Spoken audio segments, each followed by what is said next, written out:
Hey everyone, this is Doug Kenny. I'm with my coach and mentor, actor Andy McPhee, and we welcome you to Tales from the Rails. And today we have our guest, John Lyas. Hey John, how you doing? Yeah, great. It's G'day, John. Get a grief though. There you go, mate.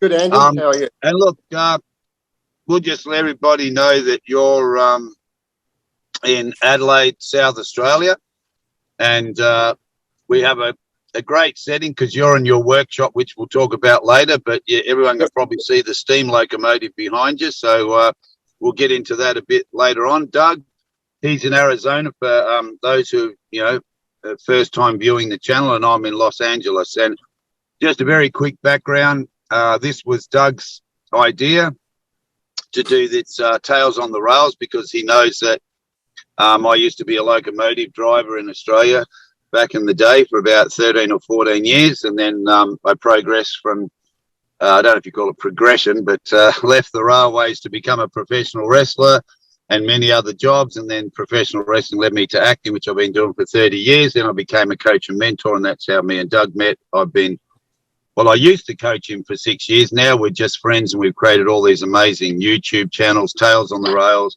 Tales from the Mat, which is pro wrestling, and we have a lot of other channels we do where we interview people from around the world who've just had big breakthroughs through their circumstances.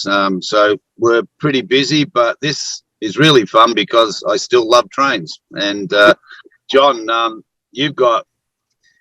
we're probably going to be on here for about 45 minutes, but I definitely will say we'll be getting you back because just talking to you before, I'd say it'd probably take a few months to hear your full story and what you're up to. Yeah. So, John, first question is, you've retired now, yeah? Yes, that's correct. So how long were you in the railways? And you weren't actually a driver from the start. So can you just give us a little bit of a quick insight into when you joined and your progression to becoming a locomotive engineman?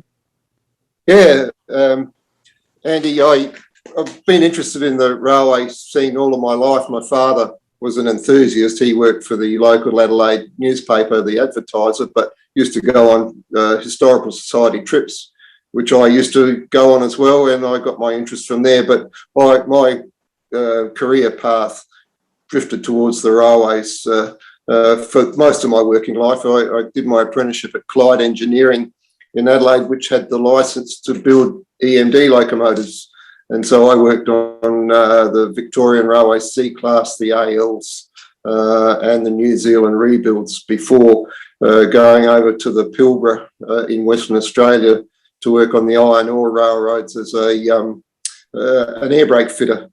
I was there 7.5 years, came back to Adelaide, had jobs in industry and also in the Australian National Railways just before they wound up. And then after a 20-year absence, I got back to the Pilbara to Hammersley Iron, and which had become Rio Tinto by then, and started off as a yard driver, then progressed to mainline.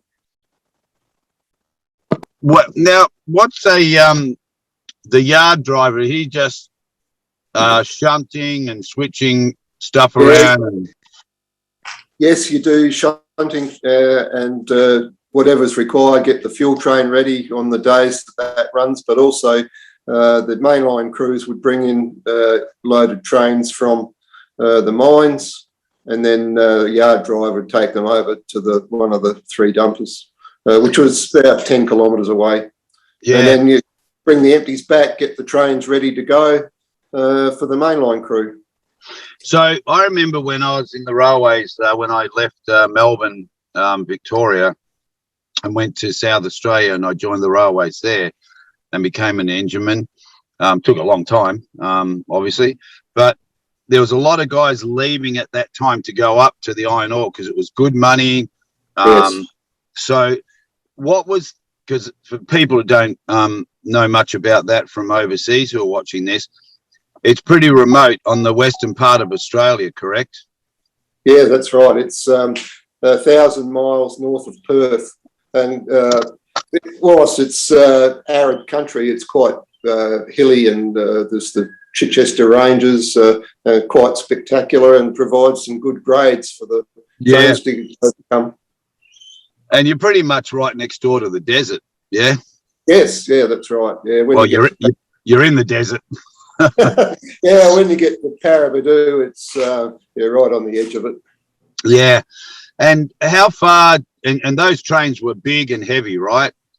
Yes, that's right. At the time when I left, the trains were 240 cars long, 2.5 kilometres, and weighed 34,000 tonnes gross, and hauled by three GEs.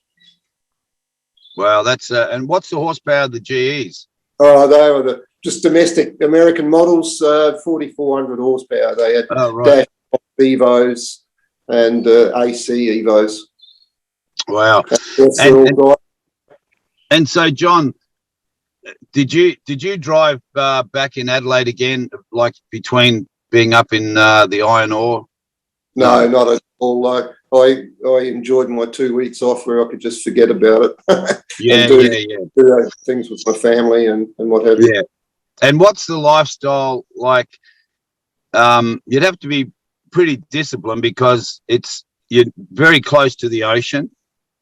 You're close to the desert. You're in hot weather and you're isolated. So, a lot of guys can drink a lot, so to speak, to put it politely. But you have to be careful of your money, right? Of course. There's different people do different things, but I was there.